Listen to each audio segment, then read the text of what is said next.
Thousands of people in Metro Detroit are standing up against its drug epidemic, and hundreds of them have come here to find solutions. Our first guest is Dawn Taylor. She is the producer of Chasing Hope. Dawn, your documentary documents just the wide spectrum of people that get pulled into this predator drug. And it doesn't matter if it's a cheerleader or a drug dealer. But what makes your film different than the other ones that we've seen? Well, you kind of touched on it a little bit. It reaches everyone from the gang leader to the cheerleader. And the difference between this film and the others is that we talk about the why. Most adolescents and adults know that drugs are bad, alcohol's bad, but they're still doing it. Well, here in Metro Detroit, we're almost getting fatigued from the fact we're hearing about all the deaths and the number of people that die every day and the amount of drugs being brought in. And now you're talking about what we need now is solutions. Absolutely. We need to look at the why. I mean, we really need to look at the reasons why people are choosing to use, even when we know the repercussions. Okay, now in addition to that, what are the warning signs? I know that's your film that you're going to be showing here tonight is going to offer the warning signs that moms and dads and loved ones can look for. Yeah, and I think that it's really critical to note that we could talk about the physical warning signs, but the more prevalent one that I'm concerned about, that Chasing Hope is concerned about, is the social isolation. That when adolescents start sort of removing themselves from their friends, from their peers, from their family. Now sometimes young kids will just be kids and they'll get little remorse and they can almost act like they're on having a drug issue, but they're just acting out as children. Yes, but that's when we need to start having those conversations, actually before that. Okay. That's the perfect time. All right, well, you're awesome for putting all this incredible work into this documentary, and these people get to see it here tonight. That's fantastic. Thank you. Again, we're talking about solutions tonight, not just about the problem. Our next guest is Dr. Christoph Dean. He's with the Michigan Association of Chiropractors. Dr. Dean, oftentimes people get a little confused. Why is the chiropractic community in the mid-Michigan area so involved in this issue? One question that often comes up from our viewers is, opioids help people manage their pain, and if you manage your pain, you can often get healthier. I mean, you guys aren't suggesting that we take away opioids, are you? No, we're certainly not doing that. As Dawn pointed out, there are many ways to get into this problem, but one of the main ways is through legally prescribed, properly prescribed, if you want, painkillers for people that have been injured. What we want to do is point out to both the patient and the treating community that there are non-pharmaceutical, non-opioid ways of managing pain, and we want to try to shift the emphasis over in that direction. Okay, so I see what you're saying. We've got to find new solutions to this new problem. Exactly, and at both ends. Number one, at the entry end, when somebody's coming in, why does somebody come in? They've got an injury, they've got pain, somebody gives them a narcotic. And then also, in the other end, when someone's seeking treatment, but they have pain, they still have to manage the pain, even if they're going to come off of the drugs. What are the non-pharmaceutical ways of dealing with that? Okay. Doctor, thank you so much for the great work that you've been doing with the DEA and local law enforcement as well. Thank you. Our next guest is Jackie McGowan. She's with the Northwest Families Against Narcotics. They're the awesome people that are putting on tonight's show. It's an organization, if you need help or if you want to refer somebody, they should look up, again, the Northwest Families Against Narcotics chapter. Jackie, what's the first thing a parent should do or a caregiver should do when they suspect there might be a drug problem with a family member or a friend? The first thing I would recommend is that they get educated and that they start seeking support. There is strength in support. You are not alone. Do you find that there's a stigma? Some people are just embarrassed and afraid to reach out? I felt that shame myself, yes. 7 years ago when we began our journey, I was driving long distances to go to cities to get support where people wouldn't recognize me. 30 seconds. Is that right? I know you've got family members, that one in particular that may be a drug addict. What was your epiphany moment? My epiphany moment, when I realized that my misery, my depression, my chaos couldn't cure my son. That every morning I had the blessing to make a choice. Okay. And that was to experience joy or to experience misery, and that was no fun. And then you found FAN. Yes, I found FAN and being part of a solution, yes. Oh, that's awesome. Where can folks get more help about FAN? You can look at familiesagainstnarcotics.org, I would also look up Hope Not Handcuffs, and we have another resource, Detroit Wayne Mental Health Authority. Oh, that's fantastic. Thank you so much for the great work you are doing. All right, that's our show for tonight. I thank you all for tuning in. It's now to get this amazing family, the Northwest Wayne Families Against Narcotic evening event off. I want to turn it over to their awesome president, Lauren Russo.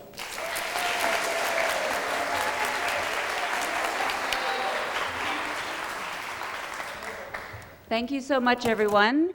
And thank you so much for coming. We're obviously very excited by this event and so excited to see so many of you here to hear and learn about this important issue that we're dealing with today.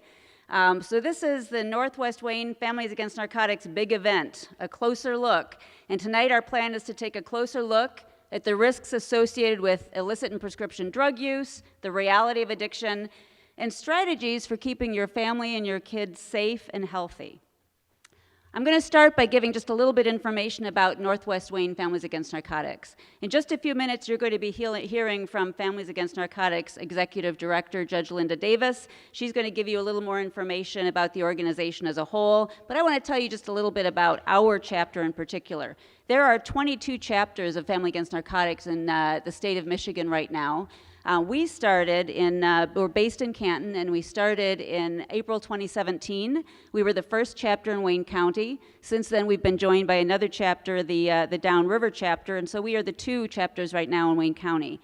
Our mission is essentially the same as all Families Against Narcotics chapters, which is to provide resources, education, and support to families and individuals who've been impacted by addiction. We do that in a variety of ways. I'm going to give you just a little information about that because I have a lot to say before we get to our main event. So just to briefly touch on that. One thing that we do, and all fan chapters do, is have monthly public forums. Our monthly forum is the first Monday of every month. It takes place at the Summit on the Park in Canton, and these are essentially educational forums where we have different speakers or panels of speakers come in to talk about issues related to addiction. Just to give you an example, our most recent one in May, on May 6th, we had a recovery panel. We had 5 people in recovery from addiction, 4 from opioids, 1 from alcohol, and all of them had followed different pathways in order to get into recovery and follow a different approach to maintaining their recovery. So that was one of the ones we did. Our upcoming one is addiction in the criminal justice system. So we have a judge, we have a prosecuting attorney, a defense attorney, we've got jail administrators who will be on that panel talking about the issues they deal with addiction and also entertaining questions from our audience. So that's our monthly public forum. The other thing that we do is we have 2 support groups that meet twice a month each, also in Canton, but at different locations. So we have a family and friends support group. That's for individuals who have family members, loved ones who struggle with addiction. That's the 2nd and 4th Tuesday of every month. We also have a grief support group that also meets the 2nd and 4th Tuesday of every month, and that's for people who've lost a loved one as a result of addiction, because we think that people who've suffered that kind of loss require a special kind of support of people who really understand what they've been going through and what they're dealing with.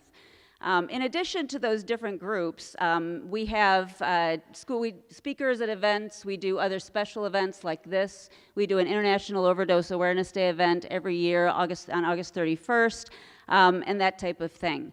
I'm not going to go into any more detail really about what we do at this point. There is also a program called Hope Not Handcuffs. I don't want to steal any of Judge Davis's thunder, so I'm going to let her talk about that program. But there is a resource table that is out in the lobby that hopefully you had the opportunity to stop by. And if you didn't, maybe on your way out, you might want to do that. There's more specific information about what we do. The information about locations and times for our meetings are there.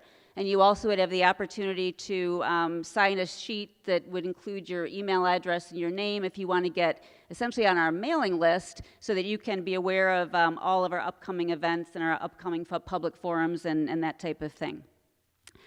So now I would like to give thanks to some folks, some individuals and organizations that provided us with a tremendous amount of support for this event. And if I could ask to have the house lights brought up just a touch so that I can see people, because right now I'm blinded. So the first person I want to thank was not on my original script, but I think it's the most important person, quite frankly, we need to thank, and that would be Dara Cockrum. So, Dara, would you please stand?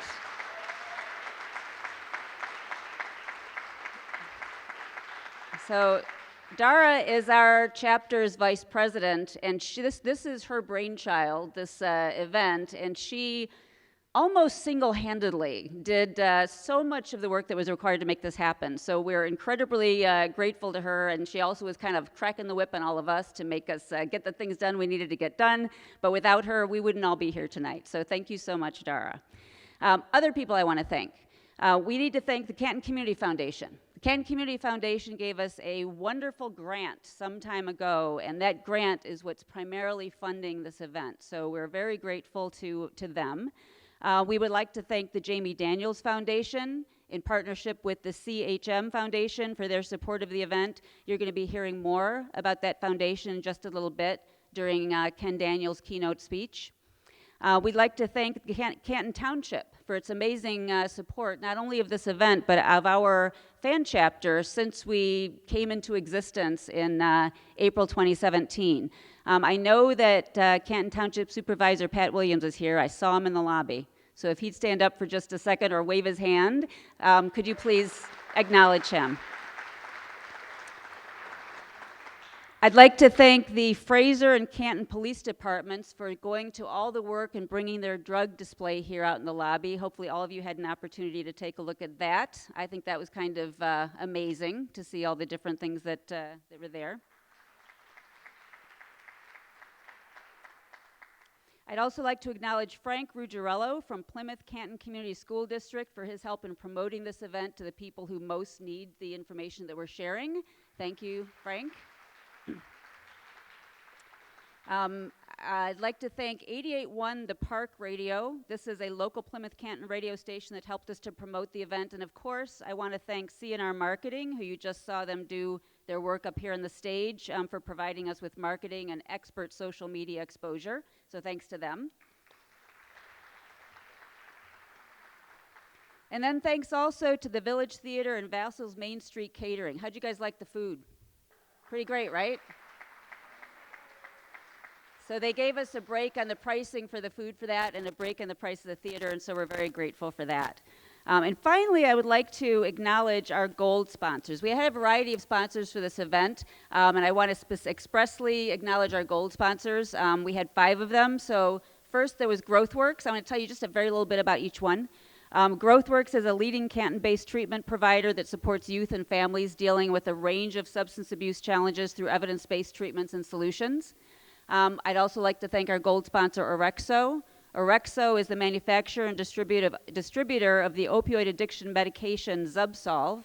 Orexo's primary focus is to provide effective treatment for opioid dependence and pain. I'd also like to thank Newport Academy. Newport Academy is a highly respected treatment organization that treats teens, ages 12 to 20, struggling with depression, anxiety, eating disorders, trauma, and substance abuse through family-focused programming. Another gold sponsor that we're very grateful for is the Edward C. Levy Company. They provide services that include construction materials, road building, steel mill services, logistics, and laboratory testing. At Levy, the values of integrity, honesty, and strong work ethic shape the culture there. And then lastly, I'd like to thank a couple that came together, 2 individuals as our gold sponsors, and that is where Dave and Mary Dietrich. So thanks to them as well for supporting our program. So if I could just get from you all a round of applause, not just for our gold sponsors, but for all of our sponsors that are listed here and also in the lobby. Okay, last little bit of housekeeping before I move on, before we get to move on for the main event. When you came in, you received a program and hopefully also received a 3x5 card. Is that right? So here's the plan with the 3x5 cards. A little later in the program, we're going to have a panel discussion, and there'll be an opportunity for you to ask questions of the panelists. You have 2 options for asking the questions. If you want to, you can write your question down on that 3x5 card, and we're going to have people running up and down the aisles collecting cards and bringing them up here to the stage so that your question can be asked. Your other option is that we're also going to have people on either side of the aisle with a microphone. And so if you would prefer to stand up in front of all of these people, and you're not nervous about that and want to ask your question, you can do it that way. But if you're not comfortable with that, you can write it on the 3x5 card. All right. It is now my privilege and honor to introduce one of my heroes, Families Against Narcotics Executive Director, Judge Linda Davis. I'm not done yet. I'm not done. Judge Davis was one of the founders of FAN in 2008. She served at its board of directors. She served on the board of directors until just last month when she took a paid position as the organization's executive director. Judge Davis was appointed to serve as a judge in the 41B District Court in Mount Clemens in March 2000, and she remained on the bench until her retirement from that job last month. During her tenure as a district court judge, relatively early on, she implemented a drug court at that court and graduated many participants from the court. She was appointed by Michigan's governor to chair the Michigan Prescription Drug and Opioid Abuse Commission. She was the founder of Operation RX, which is a Macomb County initiative aimed at preventing abuse, addiction, and overdoses. And she's received all kinds of prestigious awards from the FBI, from Care House, Girl Scouts of the United States, Macomb Community College, Henry Ford Hospital, Leadership Macomb, and others. She was even inducted into the City of Macomb Hall of Fame. Judge Davis speaks throughout the state as a president and now as executive director of Families Against Narcotics on subjects of addiction and opioid epidemic. Please welcome Judge Linda Davis. No, okay, all right. I knew you would want to get the lights up, or if you want to kill myself. Can we get the lights up? She's going to walk around. Okay. Yeah. I don't like podiums. It's really a pleasure. Wow. It's really a pleasure. Now I know what it's like to be a movie star. It's such a pleasure to be here tonight. I'm going to share just a little bit of my story and how FAN got started and then what we're accomplishing. And then my biggest privilege tonight is going to be to introduce your keynote speaker. About 13 years ago, I was very much prejudiced against addiction. I truly thought that people that had addictions were morally inept and had something wrong with them. As a judge and as a prosecutor, I was very proud of the fact that I locked up people that used drugs. And I did it because I thought I was keeping our community safe. And then 13 years ago, we had several of our neighborhood kids that passed away to overdoses to opiates. And they were kids that I knew that didn't quite fit the category that I just explained to you. In addition to that, I was raising a 17-year-old daughter who was a straight-A student, an athlete, had been accepted to every college that she applied to. And late one night, I was awakened in the middle of the night, and I heard her crying and went into her bedroom and learned through a discussion with her after 2 hours of painstaking discussion and her starting to get sick that she was addicted to opiates. She had had a knee surgery 6 months prior to that. Little did I know that what I was giving my daughter to take every 4 hours was a pill that was very much like heroin. She established an addiction and ended up addicted to heroin. The next 3 years of my life was pretty miserable. We always talk about how awful it is for people in recovery, but it's equally as awful for parents that are watching their kids suffer, knowing that we cannot do anything to save them as hard as we try. I truly thought that loving her better, bigger, and harder would be the way to help her through her addiction. And the truth of the matter is I almost loved her to death. I kept her in her addiction, not because I was a bad mom, but because I didn't know how to love someone with a substance use disorder. So it was through that journey and being humiliated myself with the stigma of addiction and finding out how people are treated that are going through the process that really began to change my heart and change how I looked at addiction. When I took my daughter to the hospital that morning to detox, and that's a long story on how we got there, but it was done as a favor to me because of who I am. And I realized that people that don't have a name behind them and some authority in the community probably don't get the benefits that I was getting. As bad as they were still benefits. And while I was standing there, I walked out into the hallway to call my secretary to tell her that I was going to not be into work for a while. And I heard a nurse and a doctor talking about the pathetic mom crying over her junkie kid. And I could not tell you the shame that I felt at that moment.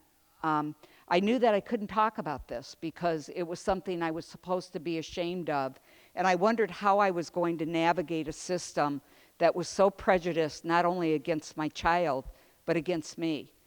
And I was so afraid that because I was an elected official, that if I did talk about this, that no one would ever vote for me again.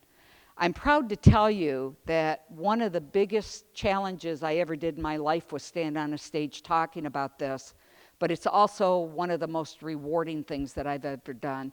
I heard someone say sometimes that sometimes the right thing is not the easy thing. And that's exactly true, and it's why so many of our children are dying, is because we keep this a secret. And we're not willing as a community to come out, support, and talk about this. And until we do, things are not going to change. So it became my passion and my mission to change the way addiction is looked at in this country. And I think we've made a real dent. We are now one of the most respected organizations in the state of Michigan. People are literally throwing money at us to keep doing what we're doing. We have 22 chapters in the state of Michigan that are doing what this wonderful Northwest Wayne chapter is doing. And 2 years ago, we launched a program called Hope Not Handcuffs, where we started out with partnering with 13 police departments. And it was a program that they opened their doors and said, if you are suffering from a substance use disorder, it doesn't matter which one, you can come in and ask us for help, and we will not arrest you, but we will walk you into treatment. They call us, we send an angel, who truly are just wonderful, non-judgmental people that will help fill out paperwork to get the process started. We now also send a peer recovery coach along with that angel so that you have a buddy to do recovery with from step A through step Z. And then we start the process of getting you inpatient. We have placed in the last 2 years over 2,800 people into treatment through that process. Thank you. In addition to that, we now have close to 1,000 angels that work with us in the state of Michigan. We work with almost 80 police departments in 8 different counties. And this year, we've received a very large grant to take this into every community in Michigan. It's grassroots, boots on the ground that is what's getting the job done and is what really is changing the face of addiction in our nation and in our state and in your community. So we invite you to be a part of that process. One of the things that stands as a real barrier to getting things done are when we work in silos. And FAN stands for working in partnerships, and this is a perfect segue into my next job here. We work with people, not against them. We invite you to be part of our organization, not abandon yours, but let's work together as a team. I was very fortunate early on to meet a man who I believe is making a huge difference across the nation, and particularly in Michigan, when it comes to talking about addiction, how we got here, how big the problem is, and the pain that it is causing our communities. We work in partnership oftentimes at these events. There's not a time that I call Ken Daniels and ask him to do an event that he's ever told me no. We've flown him in airplanes up to the Upper Peninsula, and when I called him and invited him to this program, without hesitation, his answer is yes. He is one of the unfortunate parents, and I will let him tell you his story. But we should be very grateful because Ken Daniels is an announcer for the Red Wings, play-by-play, as most of you know. And that's a great job, but what is more important is he is a father. And he is a father with a mission, and fathers with missions are what we need. We oftentimes come to events and we see a lot of moms, but we don't see the dads. And I really applaud Ken for coming forward, being bold, and talking about something that has hurt him at the soul level. And he is making so many strides.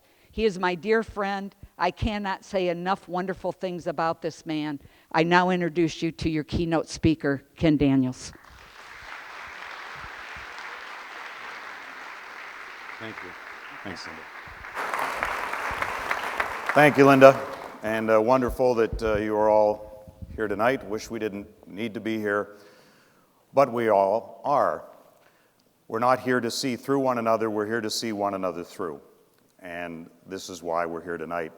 The late, great Ernie Harwell said, if God gives you a job you enjoy, you've never worked a day in your life. That's been my story.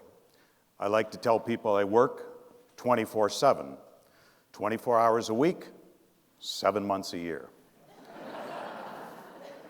Back in the day when I started in Detroit, I used to work 9 months a year. What happened? We'll hopefully get back to that stage once again. I've lived my life by the 4 Ps, although as I get older, those seem to come more frequently between midnight and 5 a.m. However, passion, perseverance, perspiration, and preparation. That's how I've lived my life. I prepared for what I am doing with the Detroit Red Wings since the age of 8, when I began calling play-by-play in my family living room in Toronto. It was also the year that the Toronto Maple Leafs last won the Stanley Cup. So if you want to find out how old I am, Google it. You'll figure it out. But my parents would always send me to bed a little bit early on those nights. Maybe they grew tired of my play-by-play, mixing up Dave Keon for Red Kelly. I don't know. Perhaps that was why. And then I went to sleep with a little yellow Panasonic radio underneath my pillow, where I'd listen to Foster Hewitt, the man who initiated He Shoots, He Scores, or Dan Kelly from Toronto. I'd find him on the radio dial at KMOX 1120 out of St. Louis.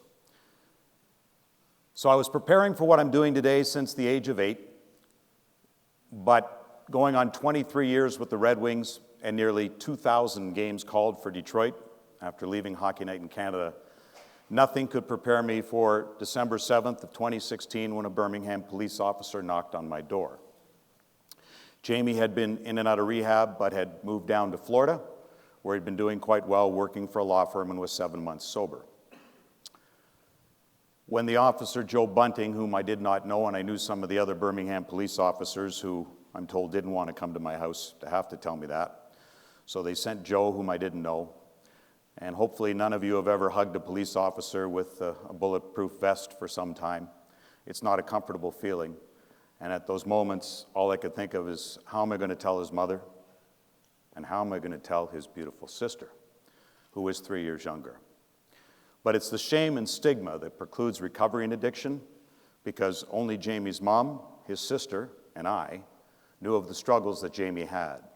He'd been in Brighton, here in Michigan, didn't want me to come visit him in Brighton for the short time he was there, because someone may notice Ken Daniels, the television play-by-play voice of the Detroit Red Wings. Jamie wanted his journey to be a success. We thought it would be. Ultimately, on December 7, 2016, he passed in Florida. The broken recovery industry helped to do him in. So after Jamie's passing became public, and still we didn't know the real reason until toxicology reports came about 5 months later, although we knew as a family, and a 23-year-old, his heart just doesn't stop in his sleep.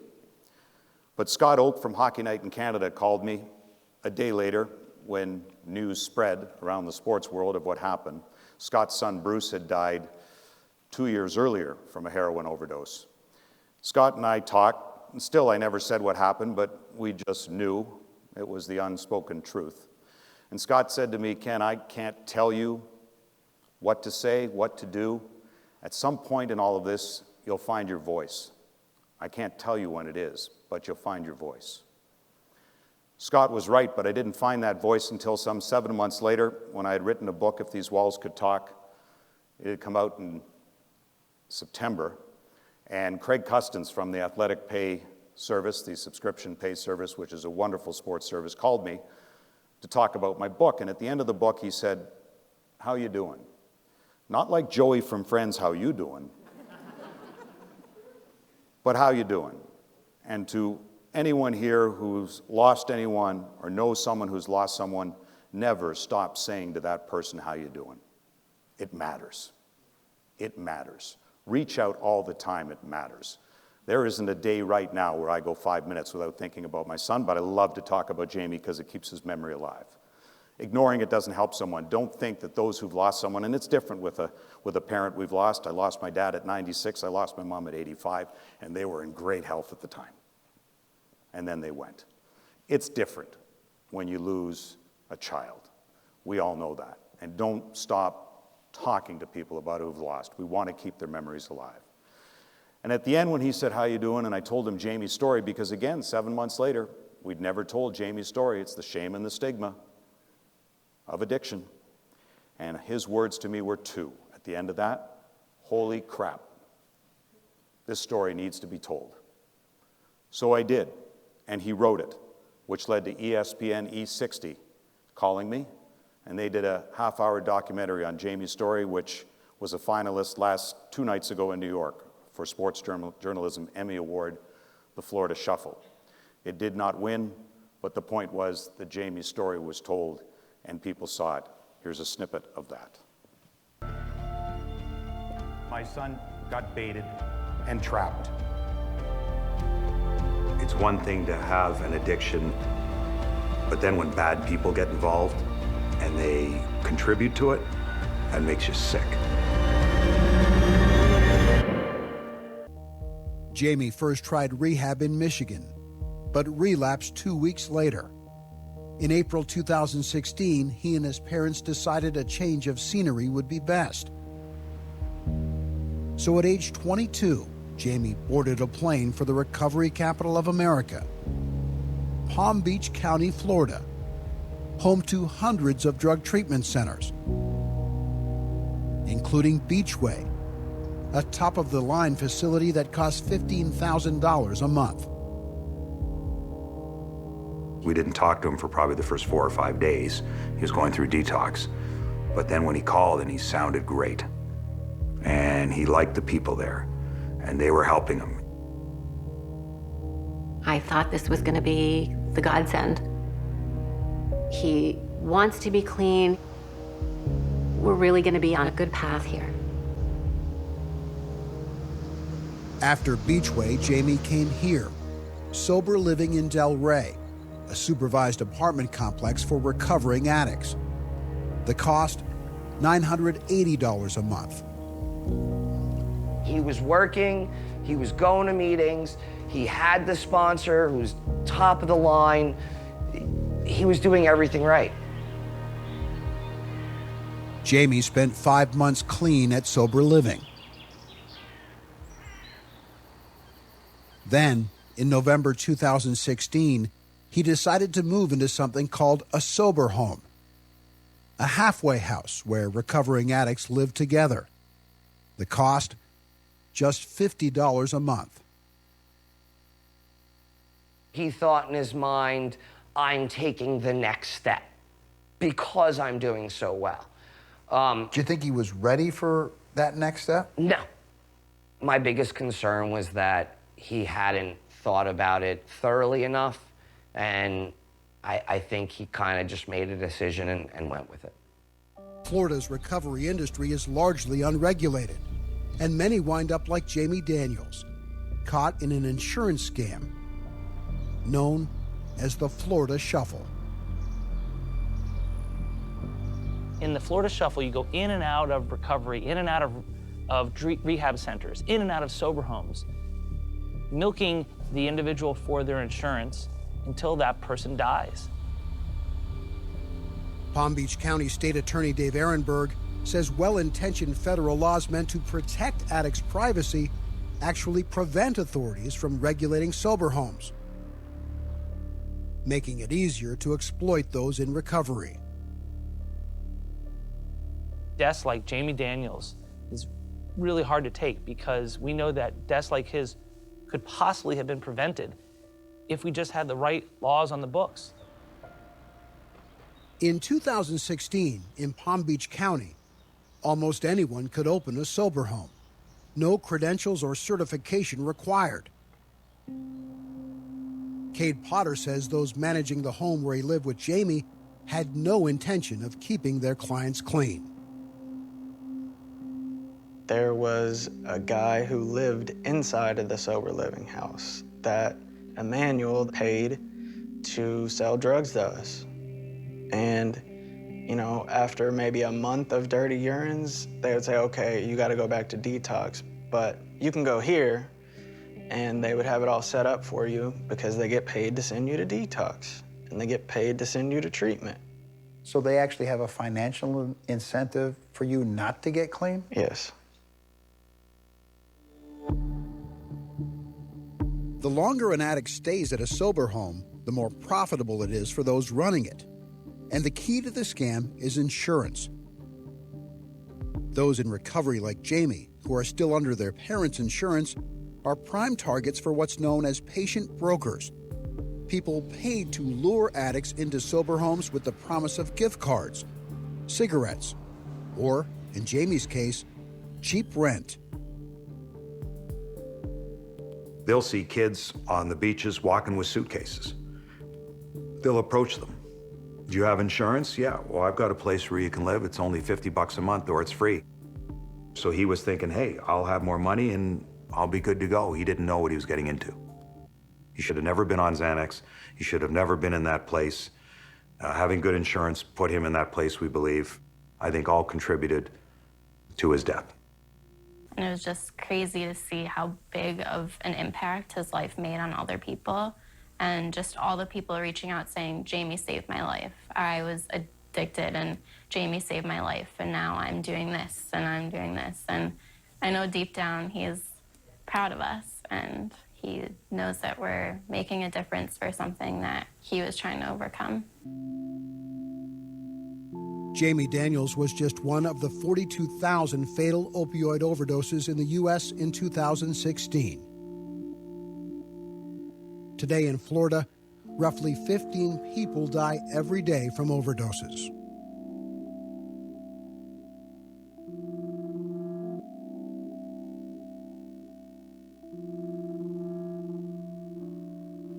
And I'll say that the brain isn't the only organ affected by addiction. It also breaks hearts. 2.5 million Americans are addicted to opioids. They say time heals all wounds. It doesn't. There's a hole in our family's heart that will never be filled, but time does give us perspective because through our pain, we discover ourselves. If I only knew then what I know now, how the shame and stigma of addiction can preclude recovery. If it's not happening in your home, God bless you. Let me assure you, it's probably happening 2 or 3 doors down, and we need to talk about it. 4 out of 5 heroin users started on opioid prescriptions. It was in their medicine cabinet. After all, if a doctor prescribed it, it must be okay. Jamie started on opioids in his freshman year at Michigan State. How he went on to graduate with a 3.5 and then work in a law firm in Florida is a credit to him. But I know Jamie started on opioids at Michigan State because after he passed, the individual who started him on those opioids called me asking for my forgiveness. It was a shame that ever happened, but Jamie thought his recovery would certainly be a success. Of those people who use opioids, 90% of those started before the age of 18. For Jamie, who was no dummy, he felt he had ADHD, a self-diagnosis, but smart enough to fool the psychiatrist. He flunked the test because he wanted Adderall. Adderall is prevalent, especially in the colleges. Jamie wanted more time. We didn't think he needed it. We didn't think he had ADHD. And those who have it and need it, it can help, but it's overprescribed. And pill-pushing doctors, there were too many of them, and that's starting to change now, thankfully. Because when you start on Adderall, then you're in college, and then you sell the Adderall for the opioids. And then when the opioids become too expensive, you turn to heroin. Jamie, petrified of needles, never shot up, not that it mattered. But again, he was on the pills, and it's that shame and stigma. And why is it in our society that we can talk about any disease that we have, if it's that dreaded, awful disease of cancer, we'll talk about it. Men will even readily talk about testicular cancer. If that's what they had, no problem. Rectal cancer, we'll talk about it. Anything below the shoulders, we'll talk about it.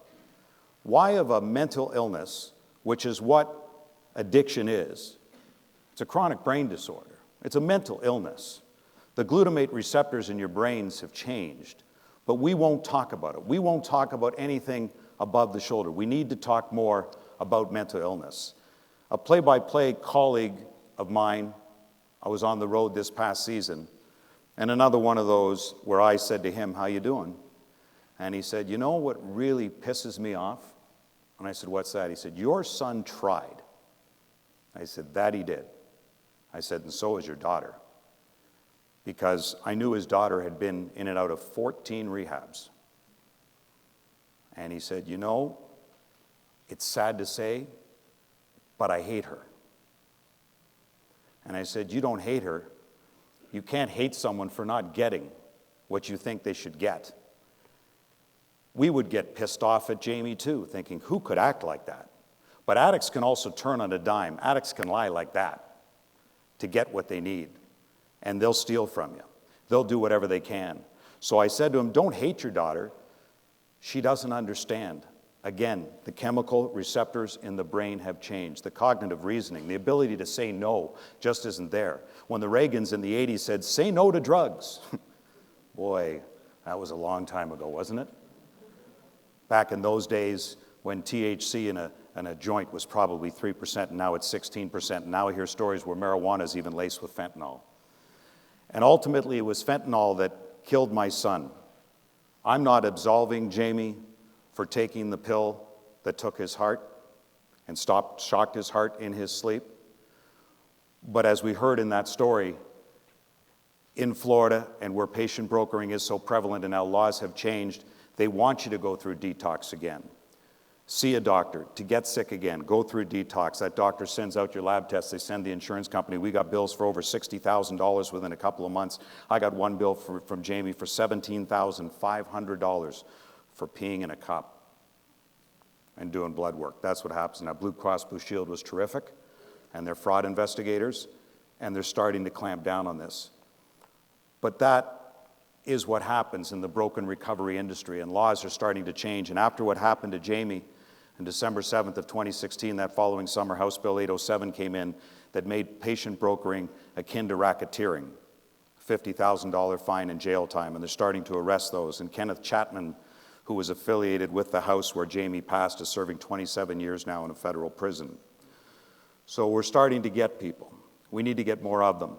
Even Cade Potter, the guy you saw in that piece, when Jamie passed in his sleep that night in the bed next to Cade, they let him pass for an hour before they called paramedics because they wanted to clean up the house of drugs.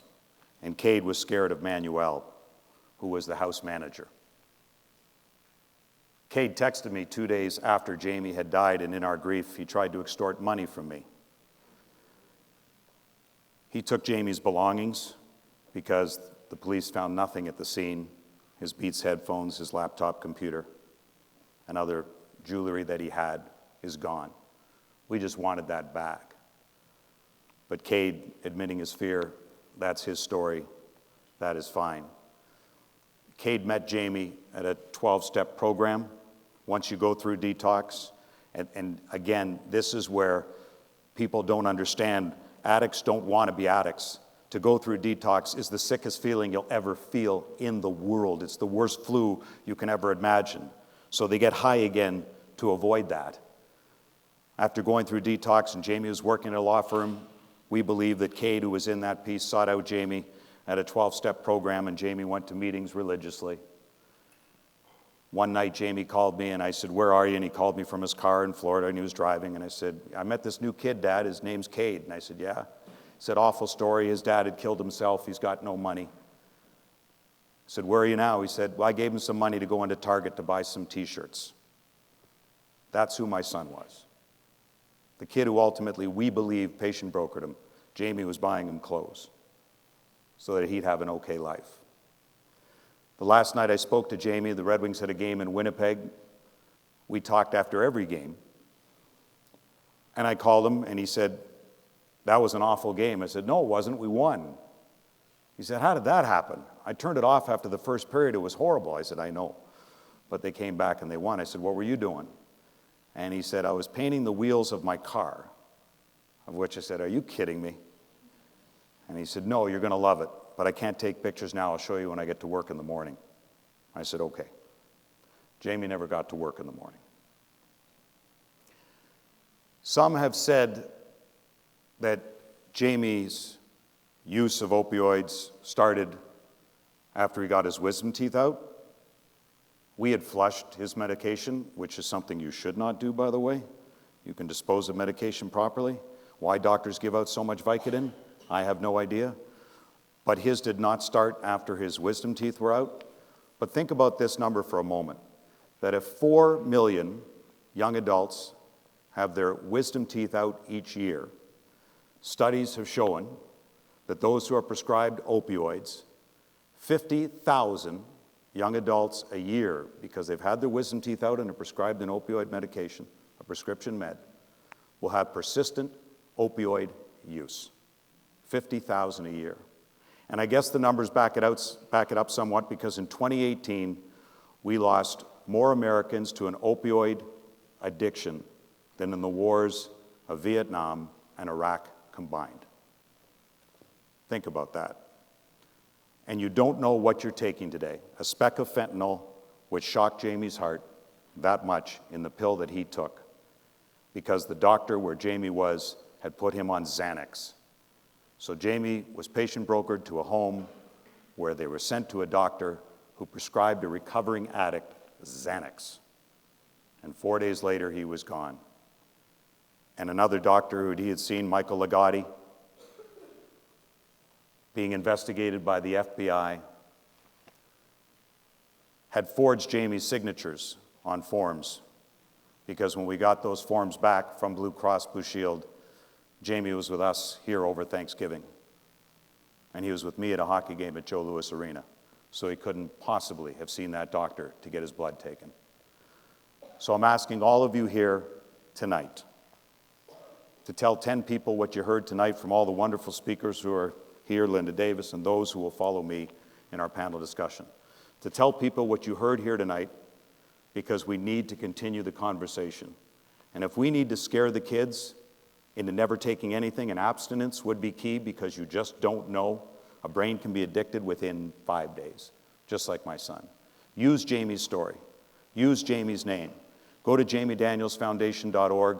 We've got the sites on there. If you know someone who is struggling, where to go. They're vetted. And the FAN is on there. Hope Not Handcuffs is on there. And throughout Michigan and throughout the United States, and we're updating it as we speak.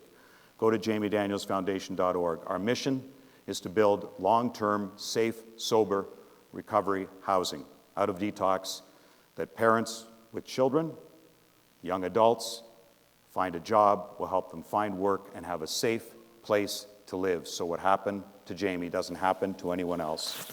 I'll leave you with this thought of who my son truly was. About 5 years ago, he gave me this birthday gift, and he said, it's just a coupon. He said, this coupon is for a 1-hour complimentary back massage given by your daughter, Arlen.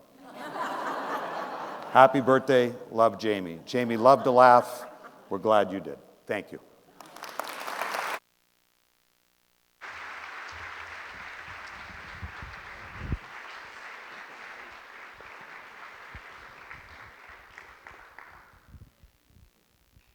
Feel privileged to hear him talk, because he truly is a remarkable man doing so many good things. I wanted to let you know that FAN does a lot of things, and one of the things that we've done, we are not allowed to be involved in a lot of legislation, but I did go to a legislator recently and said, you know, we know that kids are getting addicted to opiates because of teeth being pulled and sports injuries, and yet no one is telling the parents. I work with hundreds of families almost monthly that are dealing with this, and the one comment that they say to me all the time, over and over again, is if I had just known.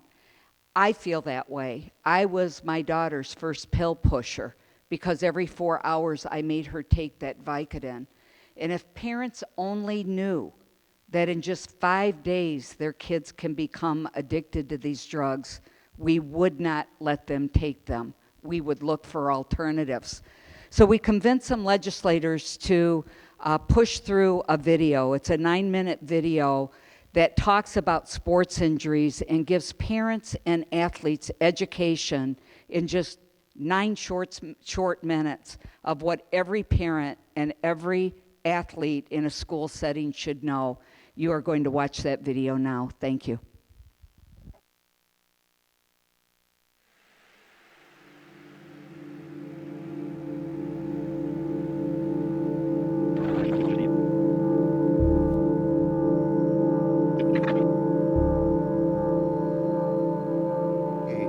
So I go out there and I'm coming down the ice, I remember it like yesterday, on the left side of the rink, and I'm coming down right-handed, I'm shooting, and I trip and fall, and I went full speed into the boards with my legs right in front of me, snapped my ankle in half in my skate. So my first injury was during basketball season. I dove for a loose ball and I twisted my knee and kind of tried to walk it off and noticed something felt funny. So I went to the doctor, they did an MRI, and I had a torn meniscus. While I was in high school, and shortly after, I had another 2 surgeries, so I always had prescriptions around. It was pretty readily available. From the time he was probably, I would say, 8, 9 years old, he played baseball, basketball, then he got into football in high school. I just loved football. He played it for 2 years. In 2008, he got an injury. He fractured his ankle and pulled a hamstring. He went to the doctor, and of course, you know, like any doctor, they have to do something for the pain, so he thought, okay. I had no problem with it. At that time, I didn't know, you know, about opiates or anything like that. So I gave him medication, let him do it on his own. You know, he's 16 years old. The pills were running out very quickly. So he's, Mom, you know, I'm in pain. I need to go back to the doctor. I take him back to the doctor, of course. Doctor prescribes another prescription with no problem.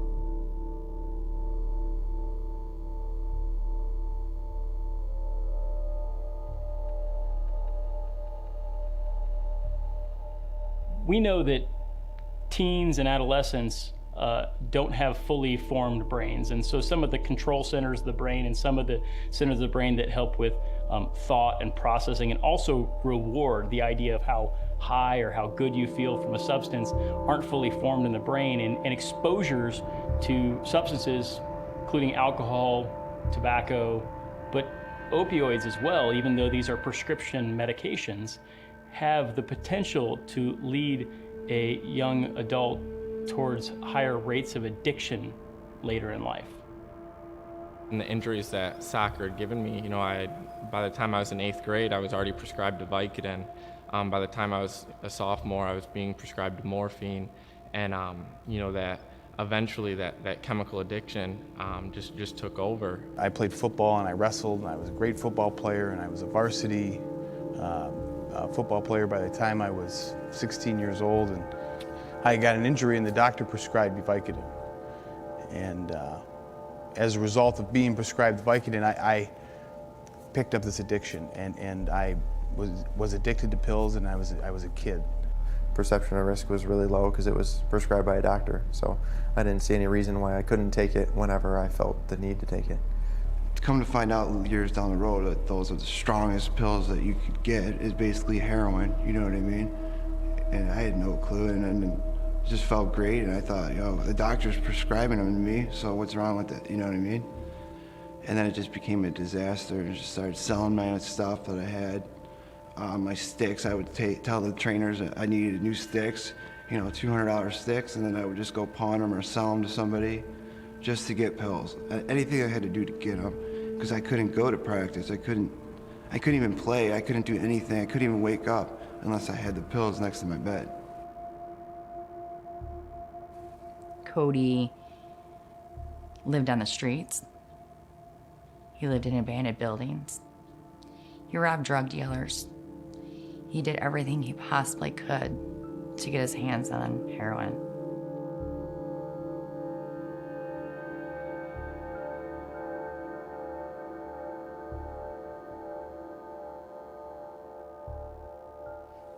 That morning, my husband found him. My son swallowed all the packets of heroin. Died instantly, according to what they're telling me. He ingested enough heroin, and take that bag, it was heroin and fentanyl. The fentanyl was enough to kill 15 people.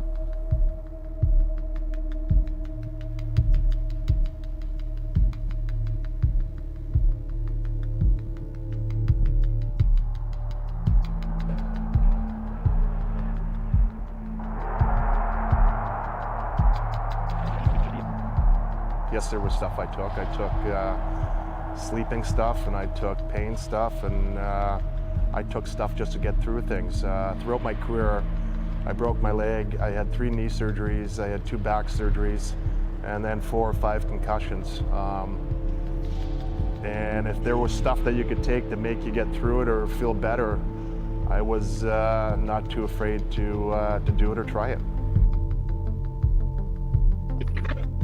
I enjoyed three years in the NFL, which is considered the average.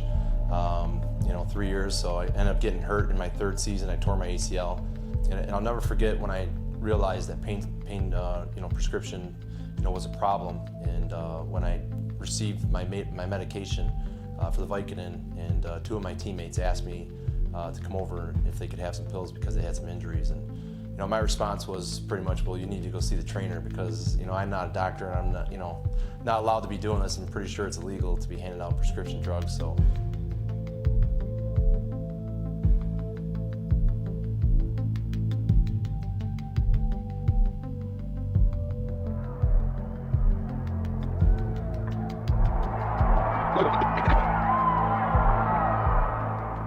We understand what it means to play baseball every single day, and how quickly someone can become addicted to these drugs. Baseball inherently is an unnatural sport, overhand throwing and rotational, puts a lot of stress on the elbows, shoulders, joints, hips, knees. One wrong injury, one shoulder surgery, one elbow surgery, all of a sudden, Oxycontin and Vicodin, and you're hooked and you could be out of baseball. There's injuries that are going to come with the sport, and if it doesn't happen to you, you're lucky. But if more than not, there's going to be an injury along the way, especially in a rough sport like that. And if you can know ahead of time the risks that you're going to be taking if you take those painkillers, then you can stop a lot of the disaster from happening that happened to me down the road. You have a duty to your child to make sure you understand what you're handing out to him. Even if it does come from the doctor, you become the conduit that's giving him that substance, him or her that substance. So ask the questions. Is this really necessary? Do you need 60 Vicodin, or can you get away with 3 of them and then take Motrin? Or can you get away with none of them? To be honest with you, I think the most important thing is getting the athletes involved and the athletes speaking out. It goes from basketball to football to baseball to hockey. It's a situation and an environment that we all grew up with and gone through. But the one common thing is it's up to the families and the individual involved to make sure that they're aware of the complications that come with all of it. Those kids who get an opioid are more likely to move down a path of chronic use. And so I think it is important for parents to always consider how appropriate each prescription opioid pain medication is. And that can be a challenging place for parents to be questioning the physician that's caring for their child or the dentist that's caring for their child, but you certainly have to be your own advocate.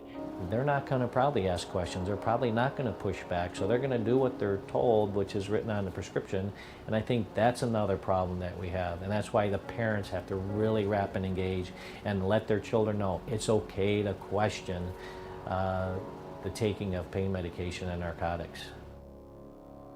I wish I would have known when he was 16. I just wish I would have known. I would have changed it all, or at least tried to. Maybe the outcome wouldn't be I lost my son.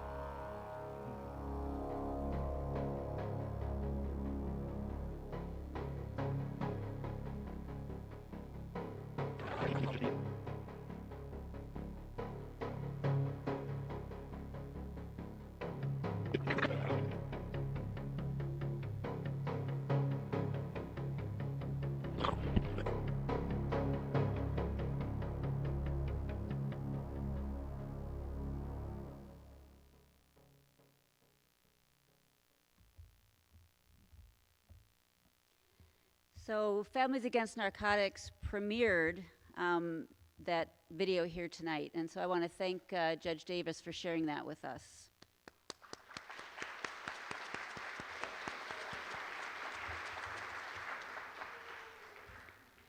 It is now my privilege to introduce Dr. Carl Christensen to you. Dr. Christensen is a board-certified addiction medicine specialist and medical director of the Michigan Health Professional Recovery Home, which monitors nurses, pharmacists, and doctors with substance use disorder.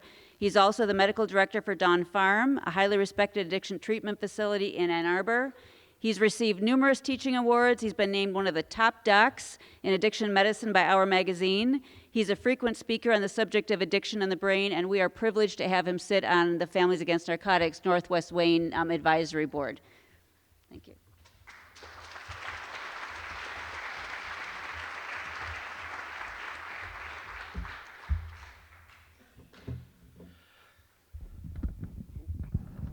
Thanks for the invitation to speak tonight. Let's see here. So I'd like to start off by thanking the folks that I work with and who have helped train me, including Dr. Maroney up in Saginaw, Dr. Juni, who's an addiction psychiatrist at U of M, and also Families Against Narcotics. And we're going to be talking about cannabis because cannabis is being touted as the answer, and I want to talk about that tonight also. But the first thing is if you're talking about marijuana or cannabis, how do you get it in your body?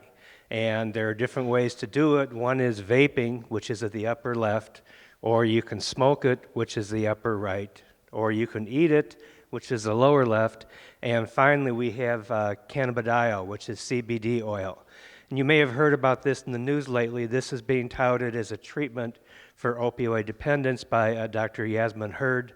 And she has done work that has shown that if opioid addicts who are going through withdrawal get this CBD oil, their anxiety level drops dramatically. She has also shown that if you use cannabis on a regular basis, that your DNA is permanently changed and that your offspring, even if you have stopped using cannabis, are more likely to become addicted. So she is not an advocate for legal use of marijuana. And again, CBD oil is available as a prescription over on the right, Epidiolex. It's I think $7,000 a month, and it was approved by the FDA for use in intractable childhood seizures. You can also go out and get CBD oil anywhere here in Michigan. You can get it at the gas station pretty much. You have to be aware that it's classified as hemp, which is very low concentrations of CBD. But a lot of people who use CBD oil will test positive for THC, and that can affect you in terms of employment, getting into school, etc. So CBD oil that we buy in the store is not pure CBD, and the only pure form is reserved for childhood epilepsy. So when you talk about marijuana being legal, there's different levels that we've gone through here in Michigan. We started off with medical marijuana, and what that means is that a physician can certify somebody to use marijuana. It's not prescribed. They have to come back every few years, but they have a chronic condition that is benefited by using marijuana. Or we can have decriminalization, which there's probably a few of us here in the audience old enough to remember back in Ann Arbor in the 60s, Ann Arbor decriminalized marijuana. It turned into a $5 ticket, but it was not approved to be sold or manufactured or anything else. And then you have what we just passed here in Michigan. Congratulations. We now have commercialization of marijuana, which means that there are going to be marijuana dispensaries, marijuana stores, edibles, and we have been guaranteed by the people who are going to make money off this that they will control it and that nobody will be harmed. And I've heard medical directors of medical marijuana clinics say that cannabis is safer than coffee. I'll show you some evidence, and you can decide which way you feel. How about your job? Michigan is an at-will state, meaning that if you are working in a hospital or anywhere, and you are subjected to a random drug screen or a pre-employment drug screen, you can either lose your job or never get the job in the first place. So having a medical marijuana card does not guarantee employment, and I can't tell you how many hospital employees I've seen who flunked a random drug screen, had been at the hospital for years working in healthcare, and were just up and fired. And there really is no solution to that. So there's a lot going on now about vaping of marijuana. And this study came out a while ago, and there was a lot of play in the press showing that vaping is an excellent way to get high on THC. And what they did was they compared smoked marijuana to vaped THC oil. And the smoked is red and the vaped is green. And they looked at different things like euphoria, side effects, paranoia, inability to drive. And they found that vaping made you higher, more paranoid, and dumber. Okay? And that dumber can extend to somebody who's driving. So you have higher distractibility. And that makes it more dangerous to drive. And you may have also heard that the state of Michigan gave up trying to analyze whether or not somebody was under the influence if they had a driving accident, and that is still all up on the air as well. So is marijuana getting stronger? And you all know the answer to this. But if you look at this graph, the bottom line, the blue line, is CBD concentration. It's not going up, and actually a lot of marijuana is grown to get rid of the CBD because it's believed to inhibit with the euphoria that you get from marijuana. But if you happen to allegedly be a hypothetical high school student in 1969 who was smoking marijuana, allegedly you'd be exposed to about 0.5 to 1% strength. And then if you look at every 10 years going down the line, 1979, 1989, 99, and 2009, it's now about 20 times as strong or even more. And that is something that is going up and up, and you hear stories about edibles that are 50% or more THC pure, and they look like candy, and you can bet that if a kid saw it, they would probably try and eat it. The concentration is enormously higher than it was back in the 60s and 70s. Now, so what? If you're an alcoholic, you don't get rid of your alcoholism by drinking beer, which has a low concentration of alcohol. Drinking beer and drinking whiskey, which is much stronger, are both alcohol, and they can both cause alcoholism. So a lot of people are saying that we are throwing up a smokescreen by saying that marijuana is stronger, so we have to be careful. And is there anything to say that there's a problem with having 20, 30% THC around? So here's a study that looked at the first arrow you see are the number of marijuana users over about a 30-year period, and it's going up, yes, but it's not going up an incredible amount. But if you look at THC potency, it's skyrocketing, and the line right next to that are admissions for treatment for cannabis dependence. They're identical lines. So as THC potency goes up, admissions and treatment for THC also go up. Marijuana is the most common drug that is illicit that people seek treatment for after something like alcohol. So it is a very, very common cause of treatment for addiction. So does it cause motor accidents? And if you listen to the news, they'll say that nothing happened in Colorado. Colorado's a great place. But this was a study done across the country by Dr. Lee, and what they found was that it makes a difference what your state does when it changes the laws for cannabis.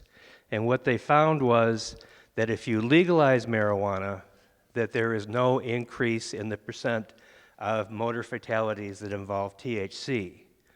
But if you legalize it, meaning commercialize it and make it easily available, there are more and more people who are dying who have positive THC tests in their bodies when they have autopsies. It's going up. But just for medical marijuana alone, it's not. This sign, I think, has been around Michigan. It says, states that legalize marijuana had 25% fewer opioid-related deaths. I think you've seen that if you're driving around. And here's where that study came from. It's Dr. Bachhuber in 2014 in the Journal of the American Medical Association. And what they found was that states that had medical marijuana laws, the bottom line, had lower opioid overdose mortality than states that didn't, which is the line with the green arrow on top. And one strange thing is, if you look at the end of the study, which is 2010, these arrows are suddenly coming together. But this is the graph that the legalization advocates have been using to say that this is why we should legalize marijuana. It will save lives. But another study showed that the only time that you have decreases in deaths is when you have medical marijuana dispensaries, which means that you also buy into everything else that can happen, including increased crime and increased motor vehicle accidents. And this was a study done recently by the RAND Corporation. And another study that was done using something that's easy to pronounce, the National Epidemiologic Survey on Alcohol and Related Conditions, which was a nationwide survey of alcohol and drug abuse, found exactly the opposite. That what happened was when you have patients who are using medical marijuana, their opioid use goes up. And their illicit opioid use goes up also. So they found the exact opposite conclusion of Dr. Bachhuber, but the only study you're going to see that anyone ever talks about is Dr. Bachhuber's study. And this was from 2018, Dr. Olson. So this is a recently released editorial by Dr. Keith Humphreys was the senior author. He's out in California saying, let's hold on a minute. There is not enough evidence to say that cannabis is a way out. And that when people say that you can replace opioid dependence with cannabis use, in my experience, and I have a lot of patients who try to do this, somebody who's either coming off pain pills or wants to come off medication-assisted therapy for opioid dependence, they tell me I'm going to start using medical marijuana, and I caution them, and without almost any exception, they wind up being stuck using both cannabis and opioids. So they just wind up buying another addiction rather than replacing it. So is marijuana addicting? And you will hear that marijuana is completely safe, and I heard the statement at a fan meeting last year from a medical director from a medical marijuana clinic that it is safer than coffee. So addiction that we've been talking about tonight is characterized primarily by craving, not withdrawal. Once the drug is gone, withdrawal is temporary, but once the drug is gone, my mind still craves it. And I have to use it compulsively, and I lose control, and I use this by consequences. That's what we call the 4 C's. And the estimate is that 9% of cannabis users become addicted. And that's not a small number if you're talking about millions of people using cannabis and also legalizing it. So people who were not going to become addicted may now become addicted because of legalization. And once you become addicted to one drug, because your brain has changed, and you heard Ken talk about that, the brain changes that occur, you are more likely to become addicted to another drug because of your brain changes, and that's known as addiction transfer. You heard stories about people switching from opioids to Xanax to stimulants and back and forth. And there's a special feature of addiction called salience. Salience means that I can walk into a wedding reception and look around once and find out where the bar is, okay? What's important to me will stand out to me. That's salience. And salience occurs with cannabis use, and loss of normal pleasure also occurs with cannabis use. And that's another feature of addiction. If I become addicted to a drug, nothing else is really enjoyable anymore. And that happens with cannabis use. It's been shown to happen. And you hear people say, well, nothing's as bad as tobacco, so leave us alone. We don't want to talk about cannabis. And you can also say that the same thing is true of heroin and cocaine and alcohol. They are all less addictive than tobacco. And to say that since tobacco is addicting, why worry about cannabis is just complete nonsense.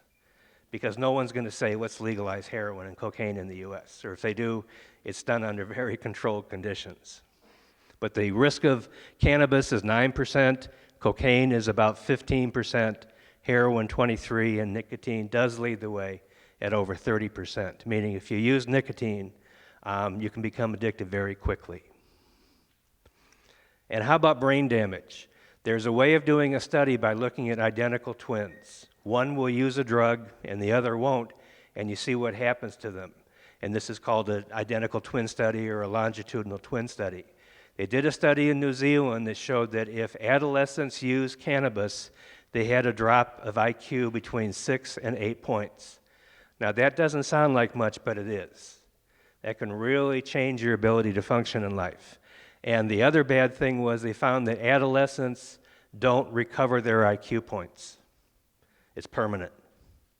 So that's a long-acting effect of cannabis. And those who started using cannabis as adults did not lose IQ points, and any IQ drop that was seen, they recovered as soon as they stopped, but not adolescents. And this is what's called a SPECT scan. It's a special form of a CAT scan. And it doesn't mean that you have holes in your brain. What it's looking at is blood flow in your brain. So if you look at the brain on the left, your frontal cortex, which is you, is pointing up, and that's a natural picture of blood flow in the brain or brain metabolism, and on the right is a picture of a daily cannabis user. It doesn't mean they have Swiss cheese holes in their brain. It means that the blood flow and the metabolism are no longer normal, and those can be permanent changes. All right, now there's also an argument that nothing goes wrong when you have a medical marijuana clinic. Kids don't start using marijuana. And this was a national study, and these are some heavy hitters. For example, Deborah Haseen, the lead author, she wrote the DSM-5 criteria for cannabis dependence. That's what psychiatrists and addictionists use to determine whether or not you're addicted. And they wanted to see if using or opening or legalizing medical marijuana had an effect on adolescent cannabis use. And their conclusion was no. But if you really tease apart the study, the lines on the left are states where kids use less cannabis after medical marijuana, and on the right are states that had more cannabis use after medical marijuana, and guess what the line is in the bottom right? Michigan. And they also made it into a logarithmic scale, so you couldn't tell how much the increase really was, but when we sat down with a calculator, Michigan had a 77% increase in adolescent cannabis use after the medical marijuanas were passed. And Michigan led, as you can see, Michigan led the country in that. So that's something else to be concerned about. And I have patients who are desperately ill with severe chronic pain who have medical marijuana cards. But who is your average medical marijuana card carrier? Okay? And this is a study from U of M looking at Michigan residents. The normal person or the normal card carrier, 96% were lifetime cannabis users. These are not people who were horribly injured, not people who got cancer and then started using cannabis for pain. They've already been using cannabis all their life. 73% were under 50 years old. And if you deal with chronic pain patients, you know they tend to be older. The overwhelming majority of these patients were under 50. 68% were abusing opioids. 35% were using cocaine, okay? This is not the typical chronic pain patient that I have in my practice. These are people who just use marijuana all their lives, and now they have a legal certificate for it. And in several states, opiate addiction is a qualifying condition to get a medical marijuana card. And the hope is that you'll start using marijuana and you won't use as much opioids. But that has never really been shown to happen. And anybody who knows Dr. Maroney up in Saginaw, he is adamantly opposed to medical marijuana cards. So to reward him, I took a blank medical marijuana card and photoshopped his picture on it. He was not appreciative, so. I have to warn you, though, that we've been talking mostly about retrospective studies, meaning that we didn't do an experiment, we didn't control who got the drug and who didn't get the drug. And the other warning is that association is not causation. For example, I can say that ice cream consumption leads to drowning deaths because when do you buy ice cream in the summer and when do you go swimming in the summer? So there's an association between ice cream and drowning, but ice cream does not cause drowning. So you have to be careful of that.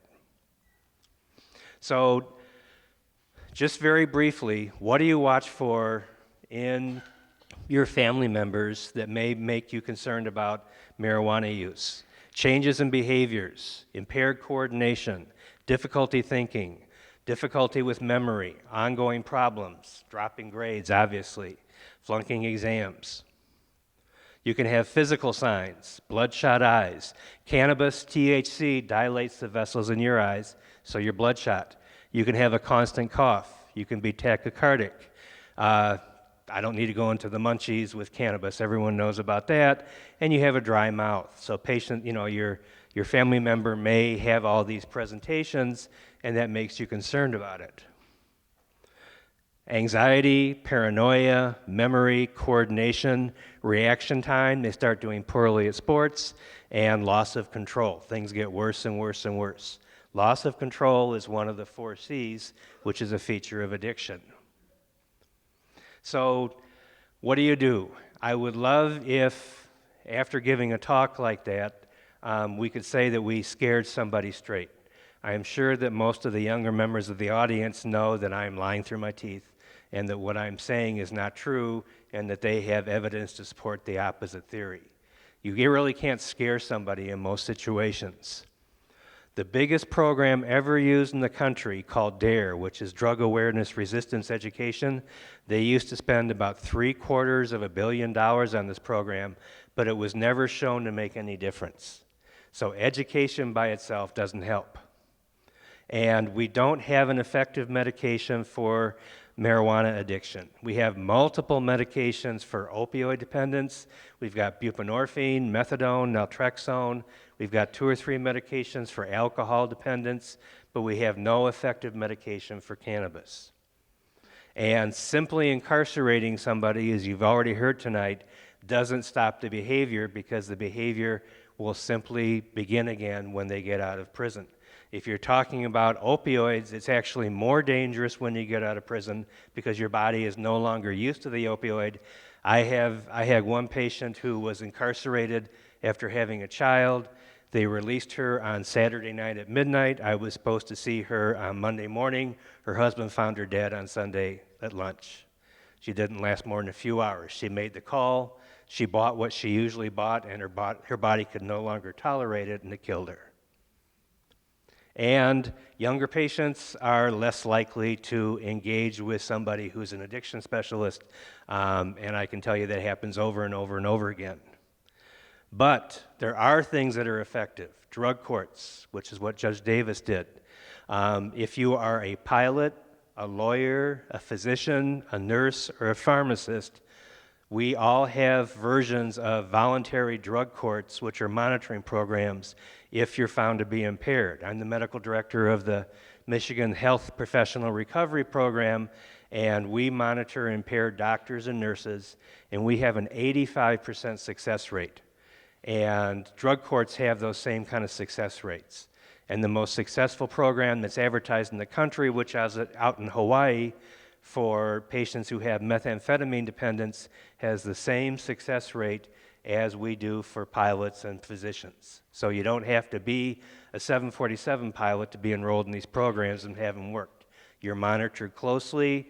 There's immediate repercussions if you have a relapse, and you spend your time staying clean rather than spend your time finishing off your sentence.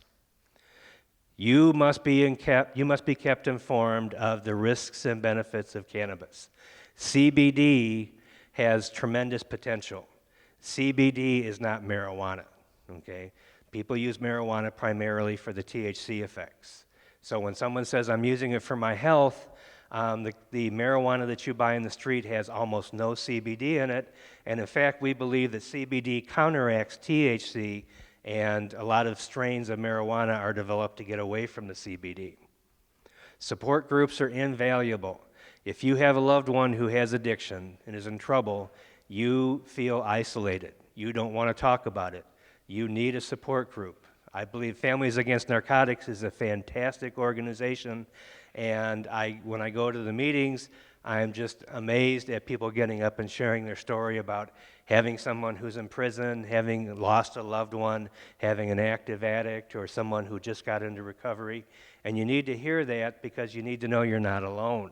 There's also the famous Al-Anon, which was developed primarily for alcohol and opioids. And there's something called Mar-Anon. I don't know if it's active here in this part of Michigan, but it's Al-Anon for families of those who are addicted to cannabis. And if you could have something that worked, I would hope that peer pressure would be used. Peer pressure means folks your own age in your school, folks like you, and not old guys like me standing up here giving lectures. Not many people are going to listen to that. But if your peers tell you that you're screwing yourself up, you may listen to that when you're not going to listen to anybody else. Oop, okay, we're over. Thank you.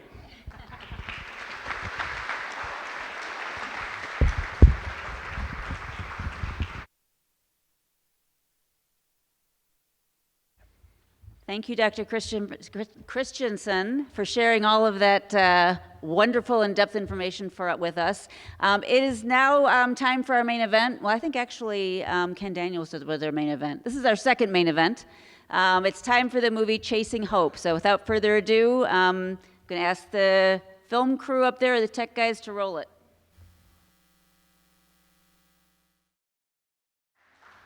What a powerful movie, huh? With such an important message for young people and for parents alike. We are fortunate to have a couple of the people who appeared in the movie with us for our panel discussion, which is our last part of this program, as well as a number of other people. So we have, could we turn up the lights on the stage just a little bit so the people who are putting the chairs out here don't fall?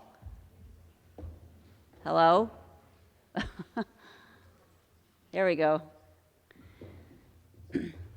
So I'm going to, when our panelists get here, I'm going to introduce them to you, let them introduce themselves a little bit. I have a few sort of prepared questions, but I have a feeling that you all maybe have some questions of your own that you'd like to ask them as well.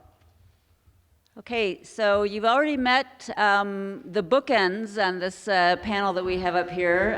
Judge Davis to the far right, and or maybe your far left, and Dr. Christensen on the opposite side, but you haven't met any of the people in the middle. I'm not sure why this is doing that.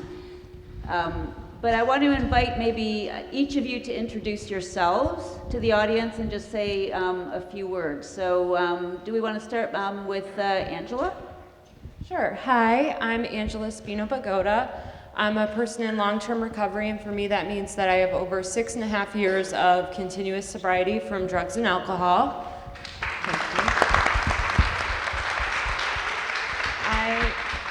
Thank you very much.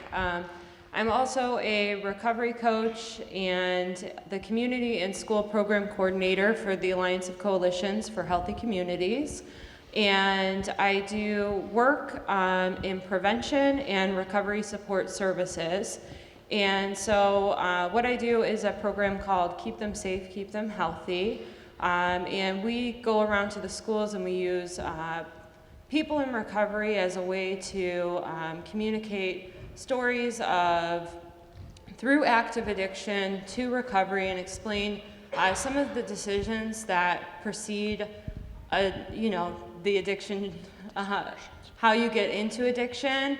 And then we also educate students on the different forms of addiction. So we talk about marijuana, we talk about alcohol, we talk about opiate dependency, and I'm also doing a program right now called Resolve.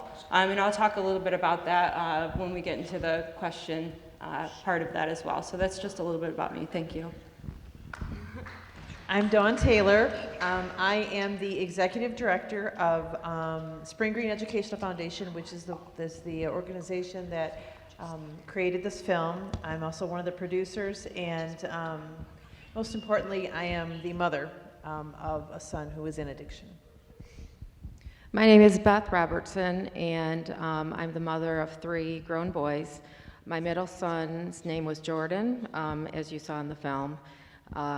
He began experimenting with drugs when he was in high school, and I didn't realize how addictive drugs were. I just was very naive. And he struggled with addiction for well over 10 years. He did have one long period of sobriety where it was almost 3 years. I think it was about 2.5 years.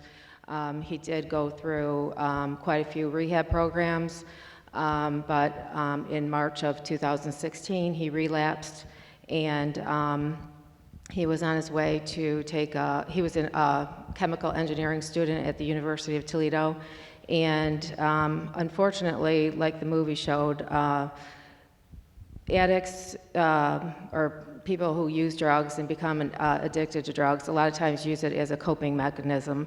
And he was so anxious about his chemical engineering exam that he used right before it, and he did die in a parking lot, a Tire Man parking lot, unfortunately. And the paramedics worked on him for over an hour. By the time I got to the hospital, they had been able to get a heartbeat back, but he was put on life support, and he was declared brain dead about 5 days later, and we had to make the decision to discontinue him from life support. Since then, I have started a grief support group in my community. Unfortunately, it has grown, and we had to start a second location already. One's in West Toledo, and one is in Oregon, Toledo, and it is truly a need because the grief from losing someone from addiction is definitely different. It's more complex. So that's my story. So I'm just here to share my story in hopes it can help someone else. Hi, my name is Christy Gervin. I'm a substance abuse counselor. Currently, I am formerly a high school social worker. I had 60 kids on my caseload at a Division I high school where we dealt with a lot of these same issues. My kids were the quote-unquote bad kids, but I'm here to tell you if they weren't yours, they were your neighbors, they were mine, they were everybody's kids. So what we're doing here today is really, really important. Thank you. I'm going to start the questioning off with one question only, and then I may ask more if you all don't have questions, but I can't imagine that you don't. And my question is directed to Dawn. So Dawn, you're the producer of this amazing film, and so my question is, what sort of inspired and led you to produce this, and what's your hope for how this film will be used? Well, my background is actually in education. I was a school counselor and a school dean, and I don't know, I'm hoping that everybody picked up that even though we do a lot of education on addiction, the reality is that I have never met an adolescent or adult, or anybody for that matter, who doesn't know that it's bad. But the truth is that everyone has a story. And what we wanted to do was we wanted to go beyond just the education part. We wanted to go into the heart. And we wanted to start asking, what's it like to be you every day? And what is it you're really dealing with? Because what we recognize is that ultimately, nobody wants to experience pain. And we live in a culture that tries to avoid it at any way possible. And so, and boy, being an adolescent today is unbelievably difficult. So we tried to create a film, which I think we did a pretty good job on, that covered everybody. I'm hoping that everybody could relate to at least one story in there and see themselves in it. And what is amazing to me, in all of the years that I've been in the field of education, that we focus so much on the test scores and our academics, which I'm not negating, it's incredibly important, and athletics, and we are not equipping anybody in the schools on how to deal with what's going on inside. And so if you recall Josie saying, I may be happy on the outside and I may be laughing, but inside, that's not how I feel. Every single day when I would walk down the halls of the schools, that's all you'd see are what the students would portray as their image. It's what they want us to see. And by the way, we as adults do that as well. And so we wanted to start the conversations of what's it like to be you. We've shown this film in schools all over. It was actually gifted for the state of Ohio. The state of Ohio has mandated opioid prevention education K through 12. And so we gifted it for middle and high school students in the state of Ohio, along with the curriculum. We did not anticipate this, and we're really happy to happen. It is now in 39 states in the country because people just kept sharing it and sharing it. It's free to anybody. And what we would do is we'd go to some schools and we would just have little circles afterwards where we would say, what's it like to be you? I mean, really, if we really knew you, what would we know? And I can't tell you how many students shared in that moment their struggles with addiction or somebody in their family. We had one student who was actually suicidal and wrote us a letter that night. These are happening every day all over our schools, all over our country, and we're not asking that question. So that was really our motivation in this film. Thank you so much. Okay, I'd like to open it up to the audience now. If any of you have any questions you'd like to direct to the panel at large or a particular member of our panel. I don't know, do we have any 3x5 cards that anybody's maybe written a question on?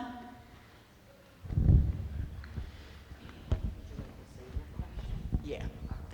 I was just wondering, why does the insurance company only cover 7 days of treatment and then they get released? 7 days is not enough to recover. I'm a recovering addict myself. I've been clean for 5 years. Congratulations. Fantastic. I lost my son almost a year ago,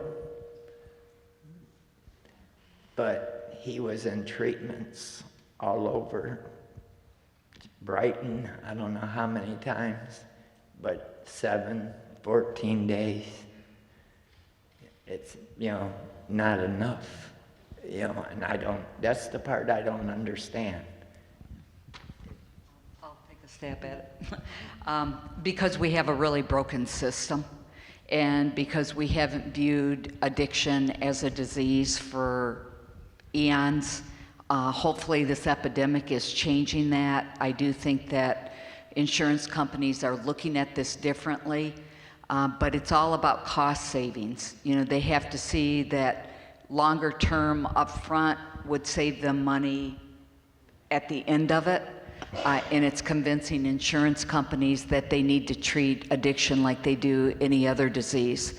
And I will tell you that that's why each and every one of you are important to the process, because that will not happen until we get sick and tired of putting up with the way it is right now. I mean, we have to have a voice.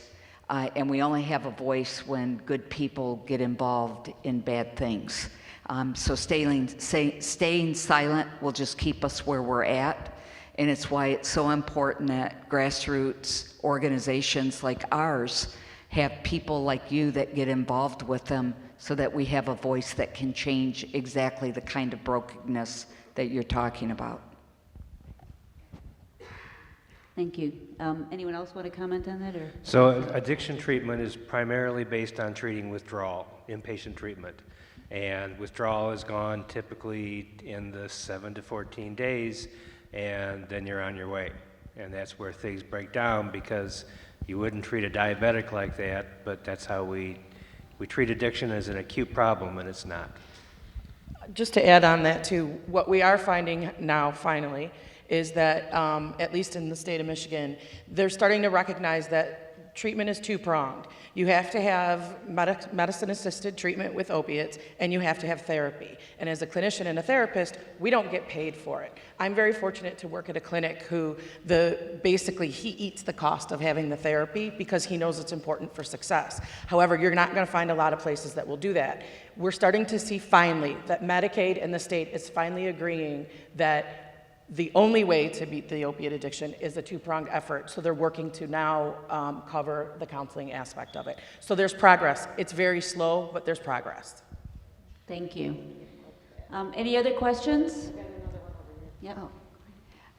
Oh, good evening, everyone. I wanted to commend the panel, and especially Your Honor, Ms. Linda Davis, for all of her hard work for the organization, and I work out in the community. I love working in the schools, and I think after viewing that film, which I thought was absolutely dynamic, that we need to do as community people, we need to filtrate the Board of Education meetings and parent-teacher meetings and bring about this information, especially in the middle schools and the high schools, and lift that stigma of drug education.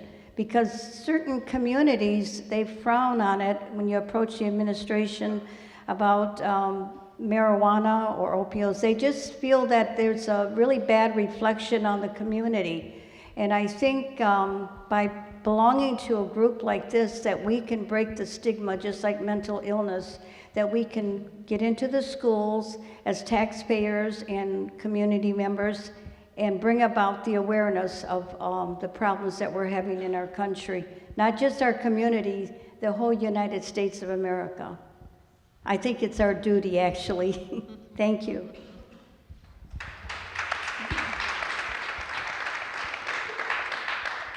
I don't know if anybody wants to comment on that. I can. I worked in the Yes. schools long enough, and believe me, when we started talking about vaping 5 years ago, nobody wanted to talk about it.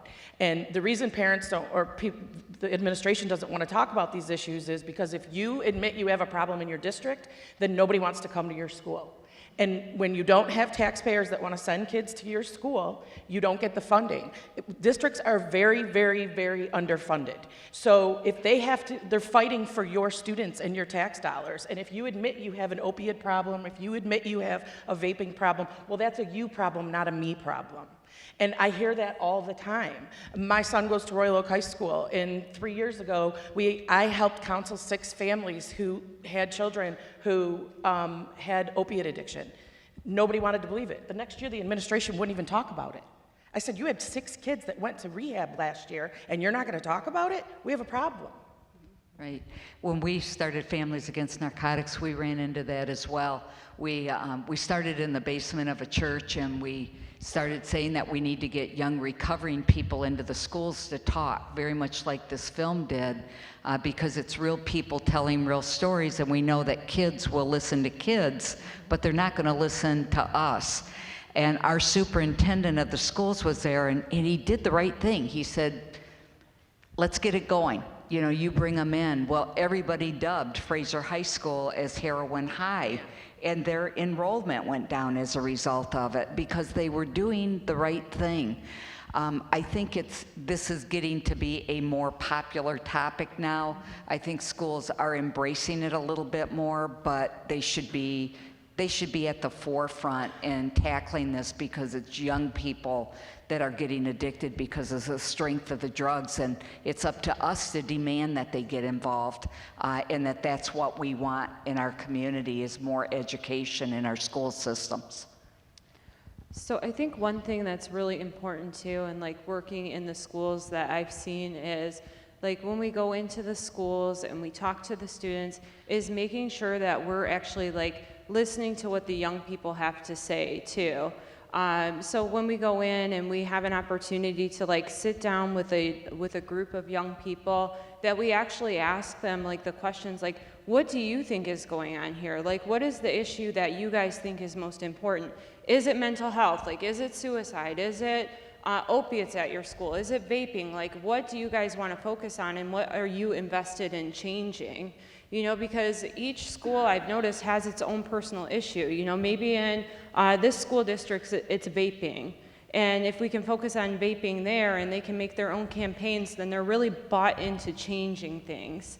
You know, so it's interesting when you go into the schools and you give them their own voice, then they're invested in changing things. But if you go in and you say, okay, this is what we're doing and this is what we're educating you on, then they're not as invested in changing things and they kind of tune you out. They're like, okay, well, we're, you know, so that's one of the cool things that we, you know, have come across in giving students and in them getting involved themselves. So. I think Livonia Save Our Youth Coalition did a really good job with that in their opioid project and kind of assigning the students in a way of them picking who the speakers were and assigning them the task of doing that as well. So that was a pretty cool project. Thank you. Any other questions? I had a question for Dr. Christensen. Is there can someone get this young woman a mic? Thank you. My question was, you mentioned that DARE wasn't real effective in the 80s. So how do you see the education you're doing today as different, better, and able to make the difference? I think the stakes are a lot higher. That's all we can hope for. And that if we can get peers involved, like I mentioned, rather than just adults, that it may make a huge difference. But unfortunately, DARE was never really shown to make a dent, even though there was an enormous amount of work done. It also was a one and done. They did DARE when you were very young, and then we never talked about it again after that. I don't think any educational program works if we're all just creatures of habit. You hear a message today and you walk away from it. Even in politics, I mean, they say you have to see somebody's name 7 times, 7 different ways before you remember it. As a politician, we use those to make sure that we develop campaign strategies so that people remember who we are. And we have to do the same thing in education. You can't go in 1 year and do great programs when kids are very little and impressionable and just think, well, we changed their behavior. It's got to be repetitive, and it has to happen more often. And I just want to jump on that real quickly. I think that DARE is what we talked about, it's an education piece. That was it. It didn't get to the real root of the issue. It didn't have ongoing discussions. It didn't create a conversation, an ongoing conversation that dealt with the heart of the issue. Nobody really talked about that. And we still have a long way to go before we really get into every single one of those people in the film had something going on inside that they didn't talk about.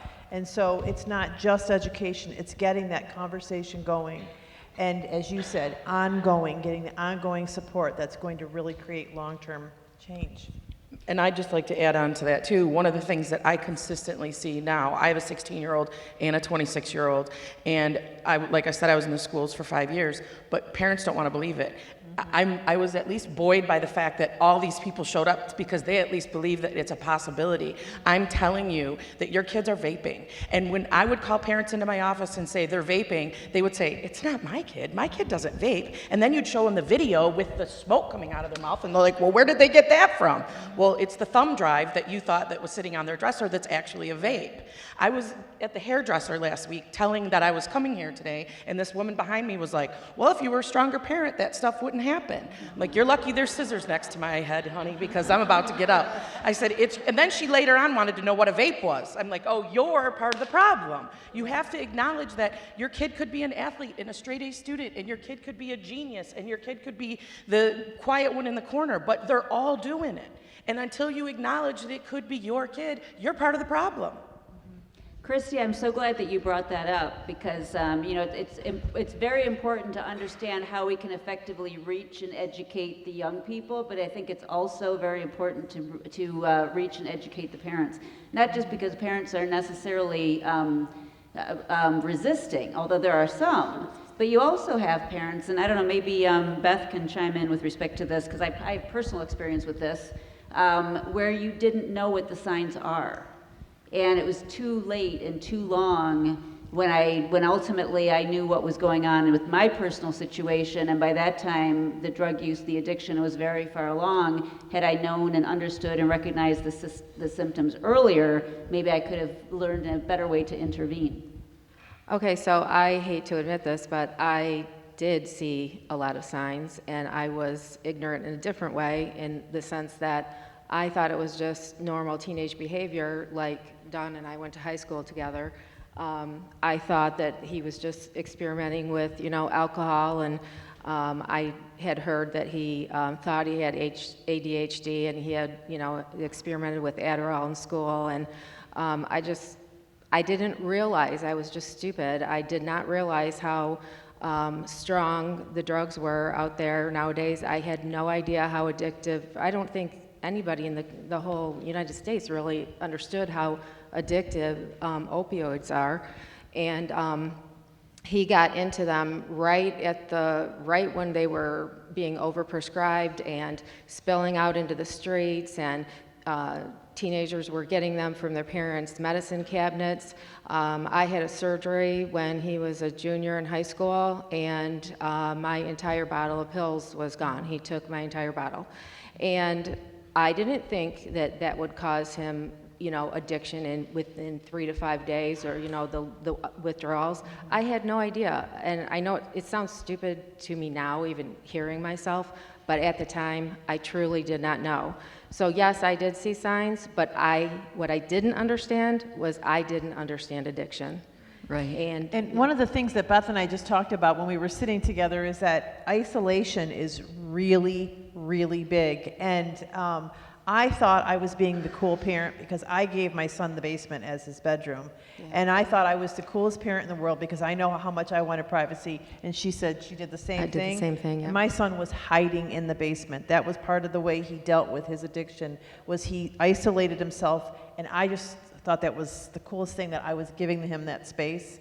And now we recognize the significance of the connection that he needed, that we just didn't get. Right. I think a lot of parents too, I know I did, is we're kind of in denial. We say there's only one person that's in more denial than the addict themselves, and that's the parents of the addict. Because it's painful to think that our kids might be addicted to something, and we see things and we almost make excuses for them. Well, yeah, they're losing weight, but she's dating someone, or this behavior is changing, but and when you find yourself doing that, and what I always like to tell parents is, you really know your kids. And when your gut tells you that something's not right, don't make an excuse for your gut, go with it. Because if I had followed my gut, I think I would have known a lot sooner what was going on in my own home. But it was the fear of it, I think, and it was also the denial that I just didn't want to believe it.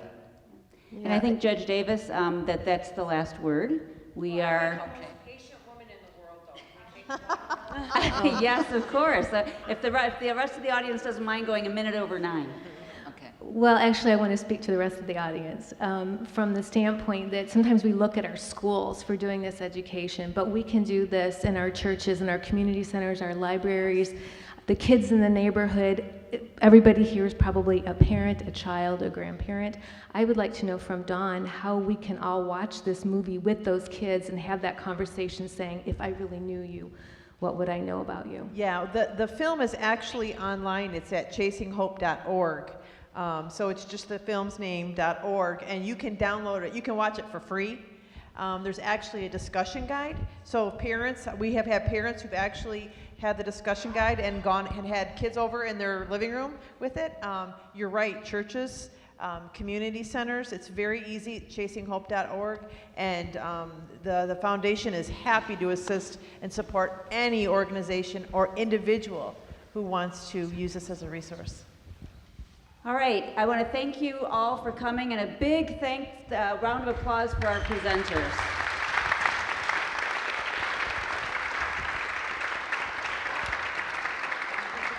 Testing. And also for our sponsors. Again, thank you all very much.